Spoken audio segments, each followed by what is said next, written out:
સહજાત્મ સ્વરૂપ પરમ ગુરુ વીતરાગ શાસન વિશે વીતરાગતા હોય જहाँ કશાય કી પોષણા કશાય શાસન સોય. તમારો પ્રશ્ન સંવત્સરી આલોચના પ્રતિક્રમણના આ પદ અંગે છે. આ પદ શ્રી રત્નરાજ મહારાજે લખેલ છે. મૂળ મારવાડના સ્થાનકવાસી સાધુ, અભ્યાસ ગણો અને આ ભવે પરમ પદોની વિતરાગતાથી અને વિતરાગવાણીથી આકર્ષાયા. દર્શન સમાગમની ભાવનાથી ઉગ્ર વિહાર કરી મારવાડથી નીકળ્યા, પણ અર્ધે રસ્તે પહોંચતા જાણ્યું કે પરમ પૌલનો દેહ તો છૂટી ગયો. પાછા વળ્યા. વળી પાછા 3 વર્ષે આવ્યા અને પૂજ્ય પ્રભુશ્રીજીનો અત્યંત નિકટપણે સત્સંગ સેવ્યો. છેક સુધી આ માર્ગમાં રહ્યા. 100 જેટલા તો ભક્તિપદો તેઓએ પરમ પૌલને ઉદ્દેશીને લખ્યા છે. તેમાંનું આ એક પદ છે. અહીં પરમ પૌલદેવ પ્રણીત વિતરાગ માર્ગની આરાધના કઈ રીતે સંભવે તે મથાળે ટાંક્યું છે કે વિતરાગ શાસનમાં બધી ક્રિયાઓમાં વિતરાગતા નજરે તરે અને કશાય શાસનમાં ક્રોધ, માન, માયા અને લોભ જ નજરે આવે. નામ તેવા ગુણ. વિતરાગ શાસનમાં જીવને સહજમાં વિતરાગતા પ્રગટે એવો બોધ, એવું આચરણ અને એવી શીખ છે. અધ્યાત્મની જનની અકેલી ઉદાસીનતા, અને આ ઉદાસીનતા જ સુખનું મૂળ છે. સુખ કી સહેલી હૈ અકેલી ઉદાસીનતા. આગળ આ પદમાં બોધ્યું કે આ ખામણા એટલે ક્ષમાવાનું કે વ્યવહારે દોસ્તી કે સંબંધ કરવા નહીં, પણ સબ દોષ પાપ હો જાય ફના એટલે કે કર્મ નિર્જરા અર્થે છે. આ માફી માગવાની વાત ફક્ત આત્માર્થે છે. કામ એક આત્માર્થનું.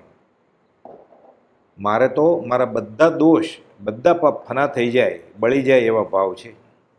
10-20 સુધર્મ તો જીવને કલ્પતરુ સમાન છે. ઈચ્છિત ફળ આપે. સમ્યક જ્ઞાન, સમ્યક દર્શન, સમ્યક ચારિત્રરૂપ ધર્મ પ્રાપ્ત થાય. આ 10 લક્ષણ ધર્મરૂપ કલ્પતરુ કયું છે તેમાં ક્ષમા ધર્મ આદિ ગણા એટલે ગણાવ્યા છે. મુખ્યત્વે આ 10 લક્ષણ ધર્મ ક્ષમા ધર્મથી શરૂ થાય છે.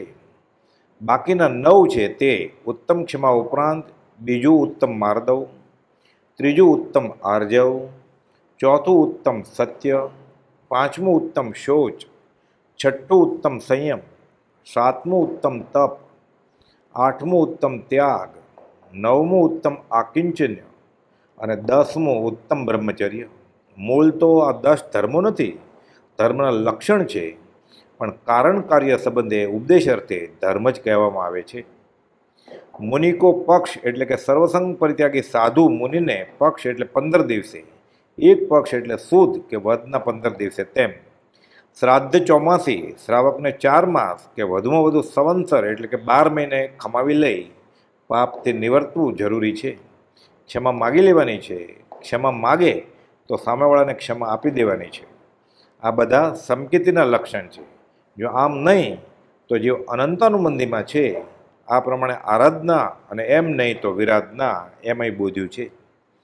પ્રત્યક્ષ અને પરોક્ષ ઉભય વિધિ એટલે રૂબરૂમાં અને સામે નથી તો પણ સર્વજીવો પ્રત્યે ક્ષમાપનાની આજ્ઞા છે. દૂરથી જ ભાવથી માગેલી ક્ષમા પણ કાર્યકારી છે એમાંય બોધ્યું છે. ઉપકારી પ્રત્યે તો આવશ્યક ક્ષમાની પ્રયત્ન કરવી જ એમ બોધ છે. ઉપકારી કો નહીં વિસરીએ એ ધર્મ અધિકાર. જો કંઈ એ પણ ધ્યાન રહે કે પૂજ્ય પ્રભુથી જે બોધ્યું છે કે વાટ એટલે કે રસ્તો બતાવનારની વાટે બેસી ન જવું. આત્મજ્ઞાની ઉપર બીજા વ્યવહાર નભાવતા કે ધર્મકરણી કરતા ભાવ ગૌણ ન થાય એ પણ બહુ અગત્યનું છે. અસી આવસા એટલે પંચ પરમેષ્ટિ, અરિહંત અ, સિદ્ધનો સી, આચાર્યનો આ, ઉપાધ્યાયનો ઉ અને સાધુનો સા. પહેલા અક્ષરો લેતા એક સાથે લેતા અસી આવસા એટલે પંચ પરમેષ્ટિ અને બીજા સાધર્મિકોની અને સજ્જનોની માફી માગી. ત્યારબાદ 84 લાખ જીવાઓના જીવનની માફી માગવાની છે. ભૂતકાળ કી ક્ષમા સફળ જબ હોય ભવિષ્ય કી પ્રતિજ્ઞા. મિચ્છામી દુક્કડમ કરે અને ભૂલ પણ કરતો રહે તેથી ઔપચારિક વિધિ જેવું થઈ જાય. મનમાં આ માફી માગતા કે માફી આપતા, મનમાં માફી માગતા અને માફી આપતા શેરડો પડે કે હવે આ ગુનો મારે કરવો નથી. આવા નિમિત્તોથી હવે મારે દૂર રહેવું છે. ફોનમાં, પત્રોમાં કે આજકાલ થઈ રહ્યું છે તેમ રંગબેરંગી ડિઝાઇન, ભગવાનના ફોટા કે હાથ જોડીને એવા ચિત્રો એકબીજાને મોકલ્યા કરે અને પોતે ધર્મકરણી કરે છે, પ્રાયશ્ચિત કરે છે, એનું મિથ્યાભિમાન સેવે, એ આલોચનાનો ભાગ સંભવે નહીં. એ ભગવાન હું બહુ ભૂલી ગયો એમ ખરેખર વેદાતું હોય તો જીવ હવે ભૂલથી પાછો હટે. એમ નહીં તો પછી ઉપલક ખાલી ઔપચારિક રીતે બોલવાનું થયું.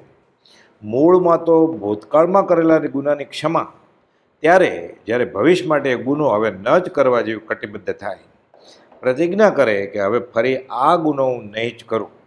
વળી ક્ષમા એ તો કમજોરને રક્ષણ સમાન છે. જેને લડવાની તાકાત નથી એ બીજાને ક્ષમા આપે તો માર ખાવાથી બચે, અને બળવાન કે સમર્થ બીજાને ક્ષમા આપે તો તે ક્ષમા આ બળવાનનું તો ઘરેણું છે. ક્ષમા વીરસ્ય ભૂષણમ. શ્રીમદ વિતરાગ શાસનમાં એટલે પરમ ક્રોધના માર્ગમાં ઉત્તમ ક્ષમાનું સ્થાપન છે એમાં મહારાજ રત્નરાજ બોલે છે. પરમ ક્રોધે બોધ્યું વચનામૃત 8 ત્રીજા બોલમાં કે જેને મથાળે સહજ પ્રકૃતિ લખ્યું છે કે ક્ષમા એ મોક્ષનો ભવ્ય દરવાજો છે. કે બીજાને માફી આપી, બીજાની માફી માગી, રત્નત્રય એટલે જ્ઞાન, દર્શન, ચારિત્રની ભાવના ભાવવાનો અહીં બોધ છે. સહજાત્મ સ્વરૂપ પરમ ગુરુ.